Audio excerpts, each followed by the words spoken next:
السلام علیکم، حاسب علی T V میں آپ سب کو ایک بار پھر سے خوش آمدید۔ آج ہم بات کریں گے ایک ایسے ٹرک کی جس کو پورے 8,500 کلومیٹر ٹریول کرنا تھا، لیکن مسئلہ صرف یہ نہیں تھا کہ ٹرک کو اتنا لمبا سفر کیسے کروایا جائے، بلکہ اصل مسئلہ یہ تھا کہ اس ٹرک میں ایک برف کا بہت بڑا بلاک رکھا گیا تھا جس کو افریقہ کے آگ برسانے والے صحرا سے صحیح سلامت گزارنا تھا۔ یعنی جس صحرا میں برف تو کیا لوہا بھی نرم پڑ جاتا ہے، اس صحرا میں اس ٹرک کو پورے 10 دن گزارنے تھے۔ لیکن چیلنج یہ تھا کہ کسی بھی صورت میں برف پگھلنے نہ پائے، اور وہ بھی بغیر ریفریجریٹر کے۔ حاسب علی ٹی وی میں آپ سب کو ایک بار پھر سے خوش آمدید۔ ناظرین، یہ بات ہے 1959 کی، جب پوری دنیا کی اٹینشن ایک آئس بلوک نے گھیر رکھی تھی۔ یہ آئس بلوک 3050 کے جی وزنی تھا اور اس کو دنیا کے ایک کونے سے دوسرے کونے تک پہنچانا تھا، اور وہ بھی بغیر ریفریجریٹر کے۔ یعنی اس کا سٹارٹنگ پوائنٹ تھا ناروے کا شہر موئی رانا، اور اس کا لاسٹ پوائنٹ تھا لیبرویل، جو سینٹر افریقہ میں ایک شہر ہے۔ لیکن آخر ایسا کیا کیوں جا رہا تھا؟ اس آئس بلاک کو اتنا دور کیوں لے کر جایا جا رہا تھا؟ اصل میں یہ معاملہ شروع ہوا تھا 1958 میں۔ لگزمبرگ یورپ کا ایک ملک ہے جہاں سے ایک فیمس ریڈیو اسٹیشن چلایا جاتا تھا۔ یہ براڈ کاسٹ ریڈیو لگزمبرگ کے نام سے پوری دنیا میں فیمس تھی۔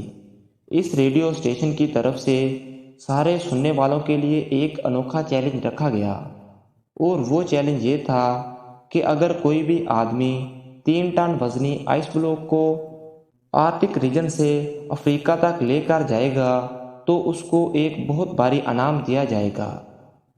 ریڈیو لگزمبرگ کی طرف سے یہ ڈیسائیڈ کیا گیا تھا کہ ہر کلوگرام آئس بلاک کے بدلے میں 1 لاکھ فرنسیز دیے جائیں گے، جو آج کے دور میں $16,000 سے زیادہ بنتے ہیں۔ ہر ایک کے جی کے $16,000، یعنی 3 ٹن وزنی آئس بلاک کے 48 لاکھ ملین ڈالر سے بھی زیادہ بنتے ہیں، جو ایک بہت بڑی رقم ہے۔ لیکن اس چیلنج کے کچھ رول بھی تھے۔ پہلا رول تو یہ تھا کہ یہ آئس بلاک ون پیس میں لے کر جانا ہے۔ دوسرا رول تھا کہ اس کو صرف بائی روڈ سفر کرایا جائے گا۔ تیسرا رول، سب سے مشکل رول، یہ تھا کہ چیلنج کو پورا کرنے کے لیے ریفریجریٹر کا استعمال نہیں کیا جا سکتا۔ ریڈیو لگزمبرگ نے اتنا بھاری انعام اسی وجہ سے رکھا تھا کیونکہ ان کو اچھی طرح معلوم تھا کہ اتنا بڑا آئس بلاک آرکٹک ریجن سے افریقہ تک لانا کسی بھی صورت میں ممکن نہیں ہے، کیونکہ یہ کوئی چھوٹا موٹا سفر نہیں تھا، بلکہ یہ سفر پورے 8,500 کلومیٹر لمبا تھا، جس میں 2,500 کلومیٹر افریقہ کا وہ صحرا تھا جہاں ٹمپریچر 50 سینٹی گریڈ ہوتا ہے۔ یعنی برف جو فریزر سے نکالتے ہی منٹوں میں پگھل جاتی ہے، وہ بلا اس ہفتوں لمبے سفر میں صحیح سلامت کیسے منزل تک پہنچ پائے گی؟ ریڈیو لگزمبرگ نے یہ چیلنج تو دیا، لیکن یہی چیلنج ان کو کس مشکل میں پھنسا دے گا اس کا ان کو بالکل بھی علم نہیں تھا۔ یہ چیلنج ریڈیو پر سنانے کے بعد کئی مہینوں تک کسی نے بھی آگے بڑھنے کی کوشش نہیں کی۔ لیکن پھر برگر ناٹویگ نامی ایک شخص نے اعلان کیا کہ وہ یہ چیلنج پورا کرنے کو تیار ہے۔ برگر ناٹویگ، جو کہ ناروے میں ایک انسولیشن کمپنی گلاس ووڈ کا مینیجنگ ڈائریکٹر تھا، اس کا ماننا تھا کہ اس کی کمپنی جو انسولیشن مٹیریل بناتی ہے اس کو استعمال کر کے یہ چیلنج آسانی سے مکمل کیا جا سکتا ہے۔ لیکن برگر ناٹویگ یہ چیلنج پورا کرنے میں کامیاب ہو گیا تو وہ اپنی کمپنی گلاس ووڈ اور اس کے امپلائیز کے لیے کافی ساری دولت اکٹھی کر سکے گا۔ پوری دنیا میں یہ بات پھیل چکی تھی کہ ایک شخص نے ریڈیو لگزمبرگ کا آئس بلاک چیلنج قبول کر لیا ہے۔ اس کام کو انجام دینے کے لیے ناٹویگ نے ایک ٹیم بنائی اور چیلنج کو پورا کرنے کے لیے کام شروع کر دیا۔ جس کی وجہ سے کئی نیوز پیپر کی ہیڈ لائنز میں نارتھ ویک کے چرچے ہونے لگے۔ آئس بلاک چیلنج کو پورا کرنے کے لیے ابھی تک جو بھی کوشش کی گئی تھی، وہ جب ریڈیو لگزمبرگ کو معلوم پڑی تو ان کو ایک بہت بڑی رقم کھونے کا ڈر لگنے لگا، اور ڈر کے مارے انہوں نے اپنی یہ آفر واپس لے لی، کیونکہ گلاسگو کمپنی اور اس کے ڈائریکٹر کافی زیادہ فیمس ہو چکے تھے۔ اسی وجہ سے ریڈیو لگزمبرگ کی آفر ختم ہونے کے باوجود بھی نارتھ ویک نے یہ چیلنج پورا کرنے کی ٹھان لی تھی کہ ان کا ماننا تھا اگر ان کو پیسے نہ بھی ملے تب بھی وہ یہ چیلنج پورا کر کے رہیں گے، کیونکہ اس کی وجہ یہ تھی کہ کمپنی کی پبلسٹی میں اضافہ ہوگا۔ یہ چیلنج اب اسٹارٹ کرنے کا وقت آ چکا تھا۔ یہ فیصلہ ہو چکا تھا کہ آئس بلاک کو ناروے کے شہر موئی رانا سے افریقہ کے شہر لبرویل تک پہنچانا تھا۔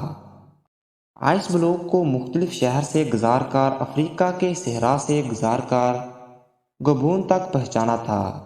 نارتھ ویک کی ٹیم میں ایک انجینئر، 4 ڈرائیور، ایک ٹرک مکینک اور 2 کیمرہ مین بھی شامل تھے۔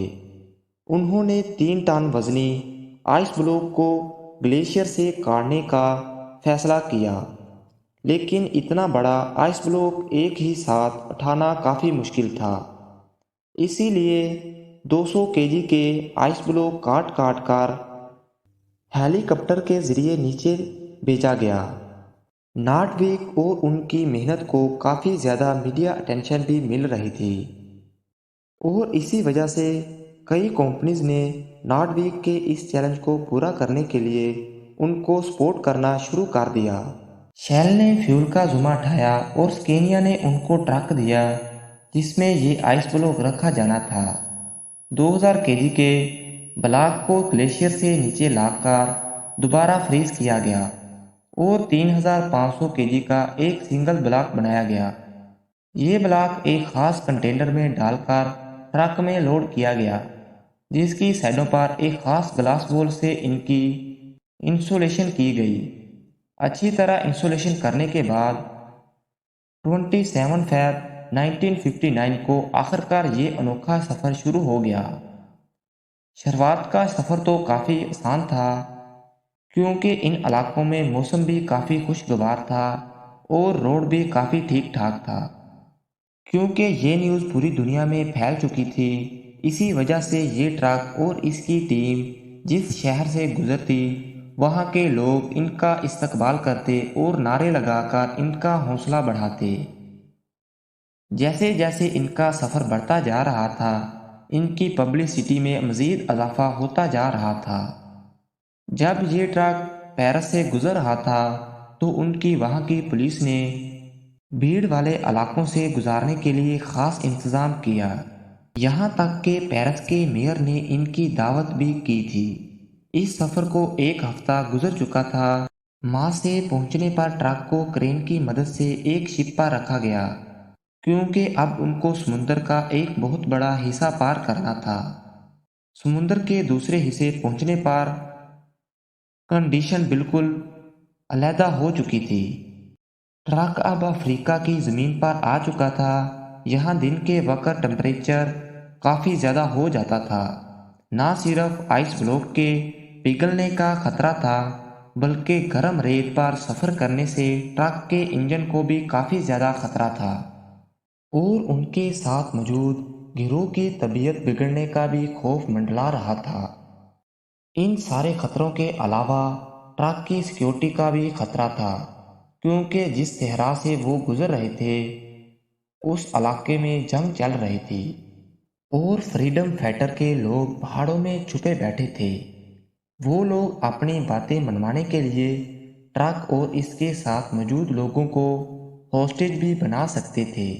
اس خطرے سے نمٹنے کے لیے فرینچ فورن لیجن نے ٹرک اور ان کے گروہ کو صحرا کے کچھ ایریا میں سیکیورٹی بھی دی، اور ان کو خاص اٹینشن دی کہ کم سے کم سٹاپ لے کر ان کو اس صحرا سے گزرنا ہے۔ لیکن کیونکہ اس صحرا میں پراپر روڈ نہیں تھے، اسی وجہ سے ٹرک بار بار ریت میں پھنس جاتا تھا۔ ان کو منزل تک پہنچنے کی جتنی زیادہ جلدی تھی، اتنا ہی زیادہ ان کے راستے میں مشکلات آ رہی تھی۔ ہر مرتبہ جب ٹرک پھنس جاتا تھا تو اس کو ریت سے نکالنے میں ان کو گھنٹوں لگ جاتے تھے۔ دنیا کے سب سے مہنگے آئس بلوک کو ٹرانسپورٹ کرنے کا یہ مشن اب ان کے گلے میں آ چکا تھا۔ ایک طرف فریڈم فائٹر کا خوف تھا اور دوسری طرف گرمی نے گروہ کی حالت بگاڑ کر رکھ دی تھی۔ اور سونے پہ سہاگا، اس گرمی نے ٹرک کے اندر موجود آئس بلوک کو میلٹ کرنا شروع کر دیا تھا۔ اگر گروہ یہاں پھنس گیا تو نہ ہی ان کا مشن پورا ہو سکے گا اور نہ ہی ہزاروں میل دور سے نکالی گئی برف بچ سکے گی۔ صحرا سے گزرنے والے مسافروں کے جانوروں کو انہوں نے پگھلنے والی برف کا پانی بھی پلایا، جو کہ اصل میں دنیا کا سب سے مہنگا ترین پانی تھا۔ کئی راتیں انہوں نے ریت پر ہی سلیپنگ بیگ بچھا کر گزاری اور آہستہ آہستہ مشکلات کو فیس کرتے منزل کی طرف بڑھتے گئے۔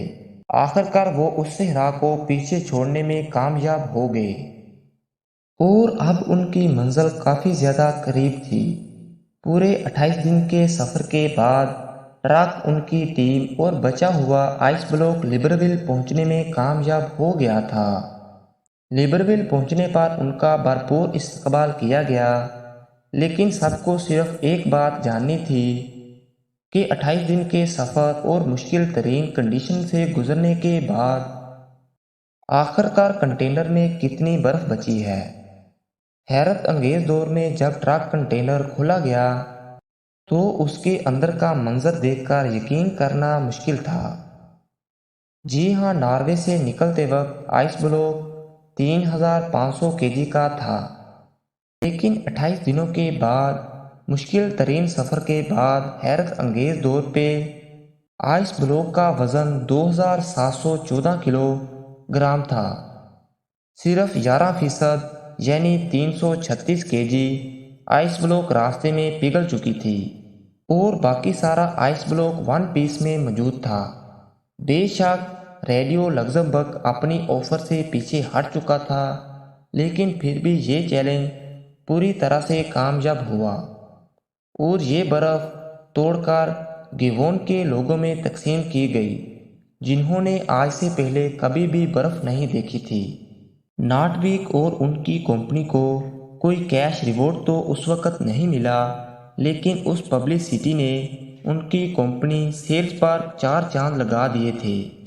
گلاس ووڈ آج بھی گلاوا کے نام سے انسولیشن مٹیریل بناتی ہے اور 1959 کے بعد ان کی پاپولیرٹی میں مزید اضافہ ہوتا جا رہا ہے۔ مجھے امید ہے کہ آپ کو یہ ویڈیو پسند آئی ہوگی۔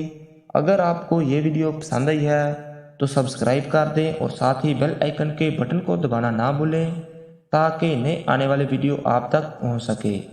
ابھی کے لیے مجھے دیجیے اجازت۔ اللہ حافظ۔